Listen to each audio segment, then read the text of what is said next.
नमस्कार, स्वागत है केजीआर न्यूज़ में। आइए देखते हैं आज की ताज़ा खबरों की शुरुआत करते हैं Kanakula Janardhan Reddy ji, ex MLC treasurer south zone in charge AICST के विचारों के साथ, जिन्होंने चिंता व्यक्त की है कि गवर्नमेंट ऑफिशियल्स बस हुसैन सागर के वाटर लेवल की मॉनिटरिंग कर रहे हैं, घर बर्बाद हो रहे हैं, लोग बह के चले जा रहे हैं, पर इन लोगों की उसकी चिंता नहीं है। अगर आप देखें तो हुसैन सागर के आसपास ही आपको 200 से 300 तालाब देखने को मिल जाएंगे। जरा उनकी कंडीशन भी देख लीजिए, पर इनको तो बस फॉर्मेलिटीज ही पूरी करनी है, ग्राउंड लेवल पर कोई वर्क और सॉल्यूशन नहीं करना है। आज जगह जगह देखिए पानी इकट्ठा हो रहा है। अभी परसों ही बेगमपेट पुराने एयरपोर्ट पर पानी 4 घंटे तक लगा रहा था। ड्रेनेज सिस्टम सही नहीं है, जिसकी वजह से जगह जगह पानी रुक रहा है। मेरा ऑफिशियल्स से यही गुजारिश है कि बस ऊपर से मॉनिटरिंग करने से सॉल्यूशन नहीं निकलने वाला। गली मोहल्ले में भी जाइए और देखिए कि लोग किन किन परेशानियों का सामना इस बरसात में कर रहे हैं। चलिए बढ़ते हैं अगली खबर की तरफ, जिसमें अगले साल से इंजीनियरिंग, फार्मेसी और मैनेजमेंट कोर्स की फीस में बदलाव होगा। तेलंगाना एडमिशन और फीस रेगुलेटरी कमेटी TAFRC हर 3 साल में फीस की समीक्षा करती है। नई फीस 2025-26 से लागू होगी। TAFRC के chairman justice S Gopala Reddy और उच्च शिक्षा सचिव आचार्य श्री राम वेंकटेश समेत अन्य सदस्य इस पर चर्चा कर चुके हैं। कॉलेजों की अपनी आय और खर्चा का रिपोर्ट भी देनी हो जाएगी, इसके बाद फीस तय की जाएगी।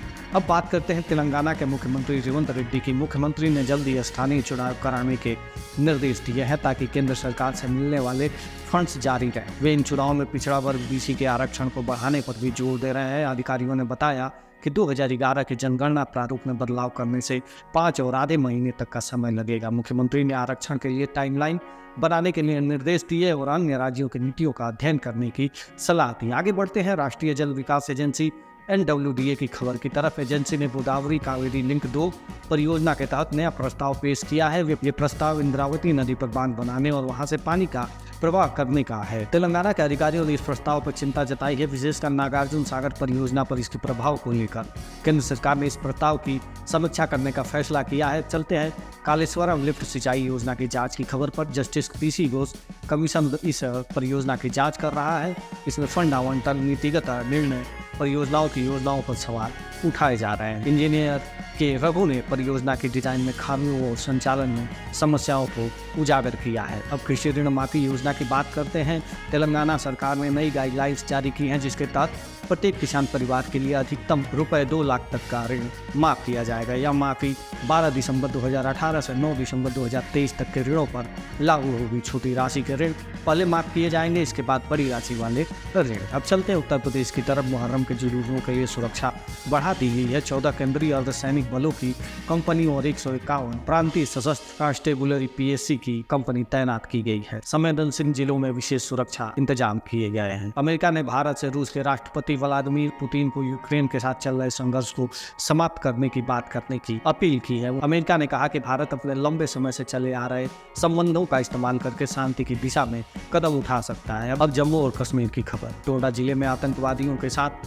मुठभेड़ में 4 सेना के जवानों की मौत हो गई। यह मुठभेड़ रात को शुरू हुई थी और इसमें 5 सुरक्षाकर्मी घायल हो गए थे। मुंबई पुणे एक्सप्रेसवे पर एक बस दुर्घटना में 5 लोगों की मौत हो गई और 30 से अधिक लोग घायल हो गए। यह बस पंढरपुर जा रहे तीर्थयात्रियों को ले जा रही थी। दुर्घटना ट्रैक्टर से टकराने के बाद हुई। अब बात करते हैं पटनचेरू के विधायक गुंडम महिपाल रेड्डी की, जो कांग्रेस पार्टी में शामिल हो गए हैं। उनके इस कदम से तेलंगाना विधानसभा में कांग्रेस की सीटें बढ़कर 74 हो गई हैं। महिपाल रेड्डी पहले BRS के विधायक थे। आज की खबरें यही समाप्त होती हैं। अगर आपको ये वीडियो पसंद आया तो कृपया लाइक, सब्सक्राइब और कमेंट करना न भूलें। आपसे फिर मिलेंगे, तब तक के लिए नमस्कार।